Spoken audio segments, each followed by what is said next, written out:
सबकों की दोबारा शुरुआत। जब अम्मी डैडी अपने कारोबार संबंधी मसलों पर चर्चा करते थे, तब मैं उनके रेस्तरां की टेबल पर कई घंटे बैठा रहता था। वहां होने वाली चर्चाओं में मैं चुपचाप बैठा बैठा सोडे की चुस्कियां लेता रहता था, जबकि अम्मी डैडी अपने बैंकरों, अकाउंटेंट्स, वकीलों, शेयर दलालों, अचल संपत्ति के दलालों, वित्तीय नियोजकों और बीमा एजेंटों से बातचीत करते थे। यह मेरी व्यावसायिक शिक्षा की शुरुआत थी।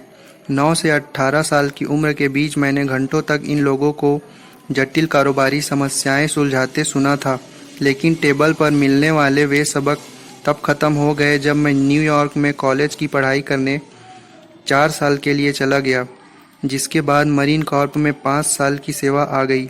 अब मेरे कॉलेज की शिक्षा पूरी हो गई थी और मेरे सैन्य कर्तव्य लगभग समाप्त हो गए थे, इसलिए मैं अम्मी डैडी के दोबारा सबक सीखने के लिए तैयार था। मैंने अम्मी डैडी को फ़ोन किया और कहा कि मैं अपने सबक दोबारा शुरू करने के लिए तैयार हूँ। अम्मी डैडी ने कारोबार माइक के सुपुर्द कर दिए थे और आधे रिटायर हो चुके थे। वे दिन भर गोल्फ खेलने के बजाय कुछ और करने की तलाश में थे। जब माइक उनके साम्राज्य को चलाने में व्यस्त था, तो अम्मी डैडी और मैंने वाइकिकी तट पर एक होटल में लंच किया। धूप सुहानी थी, समुद्र सुंदर था, हवा मंथर गति से चल रही थी और पूरा दृश्य स्वर्ग के उतने करीब था जितना कि हो सकता था। अम्मी डैडी मुझे यूनिफॉर्म में देखकर चौंक गए। पहले कभी उन्होंने मुझे यूनिफॉर्म में नहीं देखा था। उन्होंने तो मुझे बच्चों जैसी अनौपचारिक पोशाक में ही देखा था, जैसे शॉर्ट्स, जीन्स और टी शर्ट। मेरा अंदाजा है कि उन्हें आखिरकार एहसास हो गया कि हाई स्कूल छोड़ने के बाद मैं बड़ा हो गया था और मैंने बहुत सारा संसार देख लिया था तथा युद्ध में लड़ा भी था। मैं मीटिंग में यूनिफॉर्म पहनकर इसलिए गया था क्योंकि मैं उड़ानों के बीच था और मुझे उस शाम उड़ान भरने के लिए छावनी लौटना था। तो हाई स्कूल छोड़ने के बाद से तुम यह कर रहे हो? अम्मी डैडी ने कहा। मैंने अपना सिर हिलाया और कहा, न्यूयॉर्क में सैन्य अकादमी में 4 साल और मरीन कॉर्प में 4 साल, बस 1 और साल बचा है। मुझे तुम पर गर्व है, अम्मी डैडी ने कहा। धन्यवाद, मैंने जवाब दिया, लेकिन सेना की यूनिफॉर्म से बाहर निकलना अच्छा रहेगा। यह सचमुच मुश्किल होता है जब युद्ध की खिलाफत करने वाले सारे हिप्पी और बाकी लोग आपकी ओर देखकर थूकते हैं या आपको घूरते हैं या बच्चों का कातिल कहते हैं। मैं बस यह उम्मीद कर रहा हूँ कि हम सभी के लिए अच्छा रहेगा अगर यह जल्दी से ख़त्म हो जाए। मुझे खुशी है कि माइक को नहीं जाना पड़ा, अम्मी डैडी ने कहा। वह तो सेना में नाम लिखाना चाहता था, लेकिन खराब सेहत के कारण उसे बाहर रहना पड़ा। वह खुशकिस्मत था, मैंने जवाब दिया। उस युद्ध में मैंने कई दोस्त खो दिए। माइक को भी खोना बहुत बुरा लगता। अम्मी डैडी ने अपना सिर हिलाया और पूछा, तो अब तुम्हारा सैन्य अनुबंध अगले साल पूरा होने वाला है। इसके बाद तुम्हारी क्या योजनाएं हैं? देखिए, एक एयरलाइंस मेरे 3 मित्रों को पायलट की नौकरी दे रही है। वैसे इस वक्त कहीं भी नौकरी मिलना मुश्किल है, लेकिन उनका कहना है कि वे अपने संपर्क सूत्रों के माध्यम से मुझे भी नौकरी दिला सकते हैं। तो तुम एयरलाइन की नौकरी करके विमान उड़ाने के बारे में सोच रहे हो? अम्मी डैडी ने पूछा। मैंने धीरे से सिर हिलाया। देखिए, मैं इस वक्त भी यही तो कर रहा हूँ, इसी के बारे में तो सोच रहा हूँ। उस नौकरी में तनख्वाह अच्छी है, लाभ अच्छे हैं और इसके अलावा मेरा उड़ान का अनुभव काफ़ी गहन रहा है, मैंने कहा। युद्ध में विमान उड़ाने से मैं काफ़ी अच्छा पायलट बन गया हूँ। अगर मैं किसी छोटी एयरलाइन के साथ 1 साल उड़ लूँ और थोड़ा मल्टी इंजन अनुभव हासिल कर लूँ, तो मैं किसी बड़ी एयरलाइंस में नौकरी करने के लिए तैयार हो जाऊँगा। तो तुम्हारे ख्याल से तुम यही करने जा रहे हो? अम्मी डैडी ने पूछा। नहीं, मैंने जवाब दिया। मेरे डैडी के साथ जो हुआ और माइक के घर पर आप दोनों के कल लंच पर जो बातचीत हुई, उसके बाद तो नहीं। मैं कल रात घंटों तक जागता रहा और निवेश के बारे में, आपकी कई बातों के बारे में सोचता रहा। मुझे एहसास हुआ कि अगर मैंने एयरलाइंस वाली नौकरी कर ली तो मैं किसी दिन मान्यता प्राप्त निवेशक तो बन सकता हूँ, लेकिन उस स्तर के आगे कभी नहीं जा सकता। अमीर डैडी खामोशी में बैठे रहे और उन्होंने हल्के से सिर हिलाया। फिर वे धीमी आवाज में बोले, तो मैंने जो कहा था वह तुम्हारे अंदर उतर गया।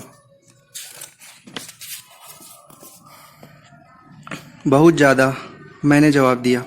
आपने बचपन में मुझे जो सबक सिखाए थे उन पर मैंने विचार किया। अब मैं वयस्क हो गया हूँ और उन सबकों में मुझे नया अर्थ नज़र आने लगा है। और तुम्हें कौन सा सबक याद आया? अमीर डैडी ने पूछा। मुझे याद है कि आपने हर घंटे 10 सेंट की नौकरी वापस ले ली थी और मुझसे मुफ्त में काम कराया था, मैंने जवाब दिया। तनख्वाह का आदी ना होने का यह सबक मुझे अब भी याद है। अमीर डैडी हंसे और बोले, काफ़ी मुश्किल सबक था। हाँ, वह बात तो है, मैंने जवाब दिया। लेकिन यह बेहतरीन सबक है। मेरे डैडी तब आप पर बहुत नाराज हुए थे, लेकिन अब वे 52 साल की उम्र में तनख्वाह के बिना जीने की कोशिश कर रहे हैं। वह सबक सीखते समय मेरी उम्र सिर्फ 9 साल थी। कल माइक के घर लंच करने के बाद मैंने संकल्प लिया कि मैं नौकरी की सुरक्षा से चिपक कर अपनी ज़िंदगी नहीं गुजारना चाहता, सिर्फ इसलिए क्योंकि मुझे तनख्वाह की ज़रूरत है। इन सब बातों की वजह से मुझे नहीं लगता कि मैं एयरलाइंस वाली नौकरी करना चाहता हूँ। इसलिए मैं यहाँ आज आपके साथ लंच कर रहा हूँ। मैं आपके सबकों की समीक्षा करना चाहता हूँ कि पैसे से अपने लिए कैसे काम कराया जाए, ताकि मुझे पैसों के लिए काम करने में ज़िंदगी न बितानी पड़े। लेकिन इस बार मैं वयस्क के रूप में आपके सबक चाहता हूँ। सबको तो ज़्यादा मुश्किल बनाए और मुझे अधिक विस्तार से बताएं। और मेरा पहला सबक क्या था? अमीर डैडी ने पूछा। अमीर लोग पैसे के लिए काम नहीं करते, मैंने तुरंत जवाब दिया। वे जानते थे कि पैसे से अपने लिए काम कैसे कराया जाए।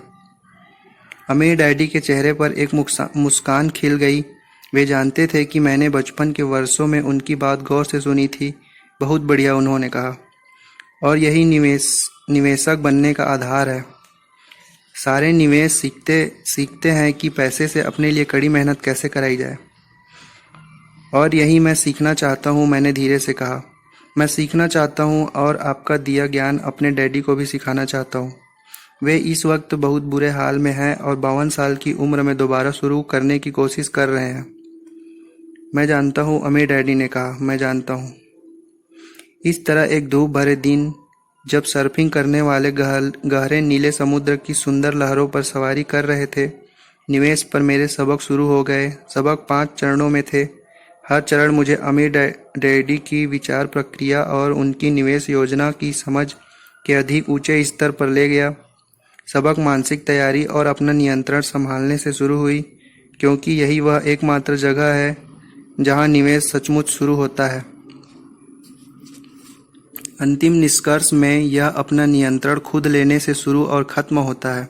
अमीर डैडी की निवेश योजना के पहले चरण में मानसिक तैयारी के सबक हैं, क्योंकि निवेश सचमुच शुरू करने से पहले इसकी बहुत ज़रूरत होती है। जब मैं 1973 में मरीन कॉर्प की छावनी में एक गंदे कमरे में उस रात अपने छोटे से पलंग पर लेटा हुआ था, तब मेरी मानसिक तैयारी शुरू हो गई थी। माइक खुशकिस्मत था कि उसके पास एक ऐसे पिता थे जिन्होंने भारी दौलत हासिल की थी। मैं उतना खुशकिस्मत नहीं था। कई मायनों में वह मुझसे 50 साल आगे था।